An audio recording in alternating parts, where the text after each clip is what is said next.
انا واحده عندي 27 سنه، متجوزه من سنتين، متجوزه بعد قصه حب دامت لاكتر من حوالي 3 سنين.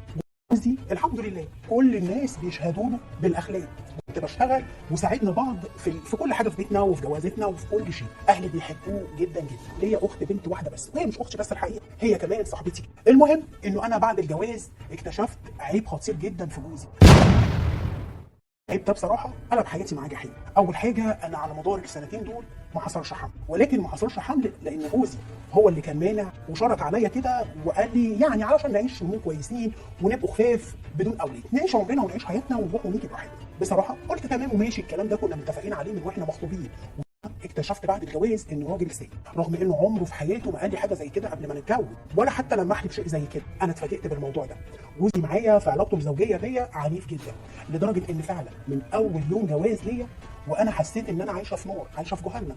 اغرب من كده ان بعد الموضوع ما كان بيخلص كان فعلا بيجي يطبطب عليا ويراضيني، واوقات كمان كان بيعيط ويقول لي سامحيني، انا ما بقصدش ابدا اني اضايقك او اني المك. وقلت له يعني انت ليه بتعمل؟ دايما يقول لي الموضوع ده غصب عني. انا فعلا ما بيتغيرش والحال على ما هو عليه. عرفت بعد كده ان هو منعني من الحمل طبعا بسبب الموضوع ده وبسبب العلاقه كده، لدرجه انه كمان بقى يجيب حاجات غريبه ويجيب خرزانات ويجيب حاجات للضرب، وانا فعلا ببقى كأن واحده عارفه ان انا داخله اتعاقد. مش علاقتي مع جوزي ما كانتش، طبعا اتكلمت وحكيت لاختي ووريتها جسمي. اختي اتصدمت وبقت في قلب. واجهته اكتر من مره، قلت له بص يعني انا خلاص تعبت، الموضوع ده بقى بالنسبه لي مؤلم جدا وما بحسش معاك باي متعه في الموضوع، ببقى حاسه ان انا داخله بتعاقد، مش ابدا ان انا داخله في علاقه مع جوزي اللي بحبه. وكمان انت كده مانعني ان يكون عندي ولاد او اني فعلا اكون ام بسبب طبعا اللي انت بتعمله فيا. قال لي بصي الموضوع ده غصب عني، فانا دلوقتي مش عارفه اعمل ايه ولا اتصرف ازاي. انا بصراحه بحبه جدا، ورغم ان هو فيه مميزات كتيره قوي قوي قوي تتمناها اي بنت في اي راجل ترتبط بيه. جوزي صحوني لوجه الله ويقولوا لي فعلا ايه الحل وايه التصرف السليم اللي اقدر اعمله مع جوزي، اوقفه او امنعه عن الموضوع ده. رايي في مشكله حضرتك ونصيحتي. شوفي بقى، يعني هو فعلا كمشكله مشكلتك كبيره جدا جدا، ومش عايزه اصدمك واقول لك ان الموضوع ده يعني ملهوش حل، ولكن احنا ممكن نبتدي نجرب باساليب ثانيه. هو مرض نفسي مرض نفسي، ولكن خلينا متفقين ان مش كل الامراض النفسيه ليها علاج، بس ممكن نحاول ان احنا يعني نعمل له تعديل سلوك شويه. بمعنى ايه؟ بمعنى حضرتك ان الراجل الثدي بالذات في العلاقه دي بيكون بيستلذ بتعذيب الشخص اللي قدامه او الفريسه اللي معاه، فهو ما بيستلذش او ما بيحسش بالنشوه وشهوته غير وهو بيحسك بتتألمي وبتتعذبي قدامه. طول ما انت بتتألمي وبتتعذبي فهو كده بيستمتع جدا، خلاص. فهو كل ما بيعمل معاكي كده وانت شايفك بتتألمي وبتتعذبي وكاره الموضوع، هو ده اللي هو عاوزه. هنعمل ايه بقى علشان نقلل او نحسسه ان الموضوع بالنسبه له هو ما فيهوش اللذه وما فيهوش الانبهار اللي هو عايزه؟ لا، انا هطلب منك وانا عارفه ان الطلب ده ممكن يكون صعب شويه، ولكن لازم نعمله او نحاول. حضرتك وقت العلاقه كده تبداي ان انت يعني حاولي تتمالكي نفسك، حاولي تكتمي المك جواكي، يعني حاولي ما تعبريش، ما تصرخيش، ما تحاوليش ان انت تنفعلي قدامه وتبيني قد ايه انا تعبانه وقد ايه انا بتوجع.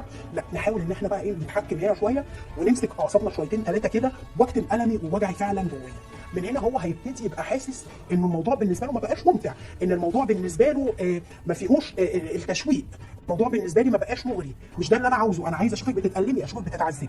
اوكي، فاحنا نبتدي نهدى ونبتدي فعلا نتحكم في نفسنا شويه ونيجي على روحنا شويه. طيب عملنا الموضوع ده ومفيش منه اي فايده، ابدأي بقى زني وقولي له لا انا يعني نفسي في اطفال، نفسي اكون حامل. شوفي رد فعله ايه. لو من بعد الخطوه الاولى اللي عملناها دي حسيتي بتغيير شويه، نبدا ندخل الحل الثاني والفكره الثانيه ليه ان احنا خلاص لازم يكون في اطفال، لازم انا زهقانه عاوزه. طيب افرض ان انا عملت كده وهو ما زال على وضعه وما زال رافض فكره ان انا اكون ام. لا، مفيش الكلام ده. انا بقى كزوجه اللي ممكن اعدل في سلوكه قد ما اقدر. طب انا حاولت اعالج في سلوكك من حته اللي هي ايه بتلعب فيها غريزتك اكتر او اللي هو فيها التشويق بالنسبه لك اكتر، فانا مش هنولها لك، مش هديك ولا التشويق ولا هديك الموضوع اللي بيخليك توصل للنشوه بتاعتك، فده مش هتلاقيه موجود. لو رجع عن الموضوع ولقيتيه فعلا الموضوع بالنسبه له بدا تدريجيا يتظبط، خلاص اوكي، يبقى كده هنكمل وكده نمشي بقى في سكه ان فعلا اشوف ايه مشكله عندي في الحمل او اوقف حاجه باخدها لمنع الحمل ويبتدي يكون في طفل في البيت. طيب لو بقى ما كانش، ما انصحكيش ابدا ابدا ان يحصل حمل او ان انت تخلفي من الشخص ده. هنا هقول لك معلش، مش كل حاجه الحب، يبقى احنا هنوقف وهنقول له خلاص طالما انت ما بتتغيرش ما بترجعش عن السلوك ده وانا بهون عليك للدرجه دي، يبقى هنا العلاقه بينا وقفت واستحالت، والطلاق هيكون هو الحل الوحيد في حالتك وبالنسبه لك طبعا. علشان انا ما اضمنش، طب ما ممكن في وقت العلاقه دي او في ضربه بيضربها لك تموتي مثلا او يحصل لك نزيف في المخ او يحصل كسر. طب وانا ليه ادمر نفسي وادمر